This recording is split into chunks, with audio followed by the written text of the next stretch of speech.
नमस्ते, स्वागत है आपका हमारे YouTube चैनल पर। आज हम बात करने वाले हैं इनकम टैक्स के न्यू रेजिम के बारे में। यूनियन बजट 2020 में इनकम टैक्स के न्यू रेजिम की बात की गई थी।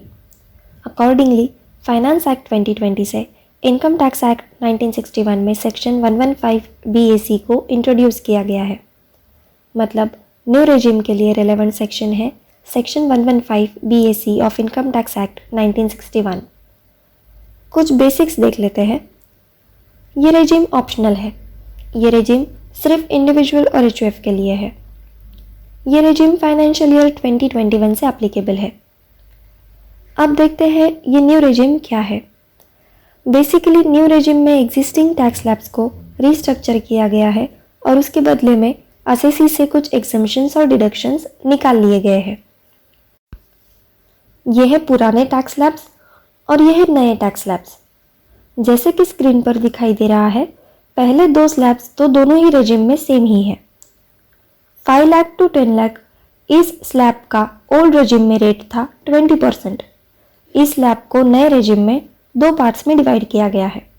5 टू 7.5 लाख तक का टैक्स रेट है 10% और 7.5 टू 10 लाख तक का टैक्स रेट है 15%। ओल्ड रेजिम में 10 लाख के ऊपर टैक्स रेट था 30%। नए रेजिम में 10 टू 12.5 लाख तक का टैक्स रेट है 20% और 12.5 टू 15 लाख तक का टैक्स रेट है 25%। 15 लाख के बाद दोनों ही रेजिम में टैक्स रेट सेम है जो कि 30% है। आसान भाषा में कहें तो नए रेजिम में पुराने टैक्स स्लैब्स को ब्रेक करके कंपैरेटिवली लोअर टैक्स रेट दिए गए हैं। लेकिन ये लोअर टैक्स रेट लेने के लिए असेसी को स्पेसिफाइड एग्जम्पशंस और डिडक्शंस छोड़ने होंगे। वैसे तो स्पेसिफाइड एग्जम्पशंस और डिडक्शंस की लिस्ट काफ़ी बड़ी है। अभी हम उनमें से कुछ इम्पॉर्टेंट और हमेशा यूज होने वाले एग्जम्पशंस और डिडक्शंस देख लेते हैं।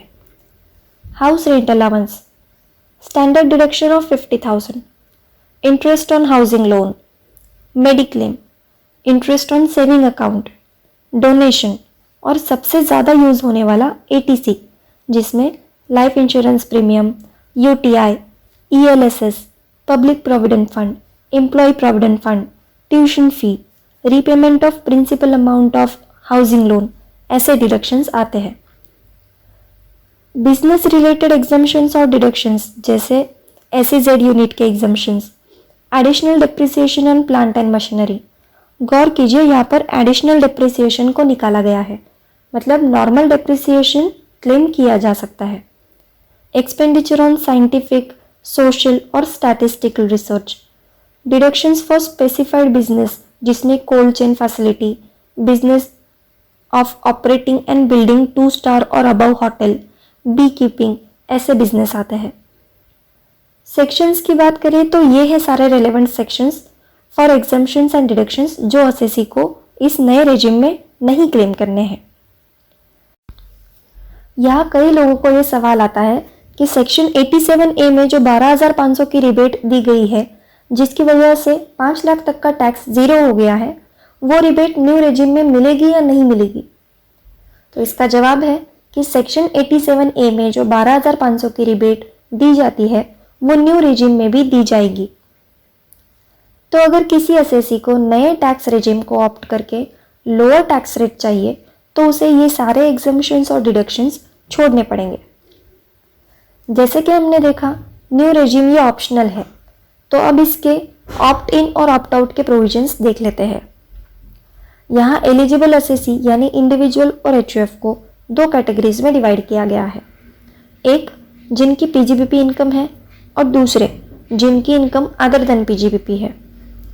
अगर PGBP इनकम वाले eligible assessee new regime opt करते हैं तो आने वाले सभी सब्सिक्वेंट ईयर्स के लिए न्यू रेजिम एप्लीकेबल हो जाएगी।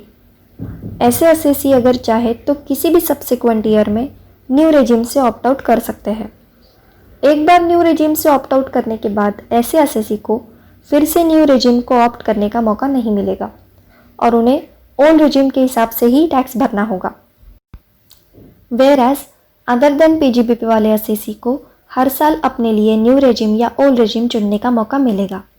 तो ऐसे असेसी को हर साल कैलकुलेशंस करके ये चेक करना होगा कि उनके लिए ज़्यादा बेनिफिशियल रेजिम कौन सी है और अकॉर्डिंगली वो हर साल अपने लिए बेनिफिशियल रेजिम को चुन सकते हैं।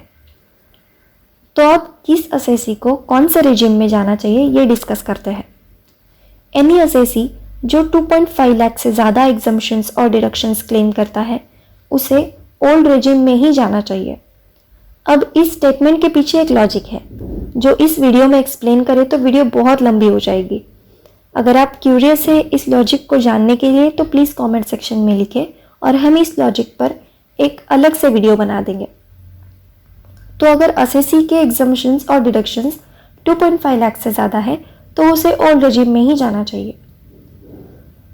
अब हम अलग अलग एग्जम्पशंस और डिडक्शंस के लेवल पर कौन सी रेजिम बेनिफिशियल है इसके कुछ कॉम्बिनेशंस देखते हैं। पहले इस टेबल को रीड कैसे करना है ये देखते हैं।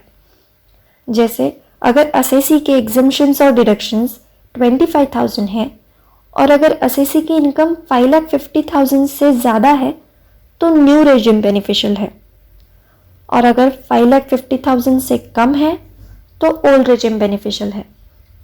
इसी तरह से 2.5 लाख तक के डिडक्शंस और इनकम के अलग अलग कॉम्बिनेशंस इस टेबल में दिए गए हैं। इस टेबल को रेफर करके आप डिसाइड कर सकते हैं कि कौन से असेसी के लिए कौन सा स्कीम ज़्यादा बेनिफिशियल है। अगर आपको ये वीडियो अच्छी लगी तो इसे लाइक, शेयर और चैनल को सब्सक्राइब करें और हमारी सभी वीडियोस की नोटिफिकेशंस पाने के लिए बेल आइकन पर क्लिक करें। और अगर आप वीडियो के लिए कोई और टॉपिक सजेस्ट करना चाहते हैं तो प्लीज़ कमेंट सेक्शन में लिखें। इस वीडियो को देखने के लिए आपका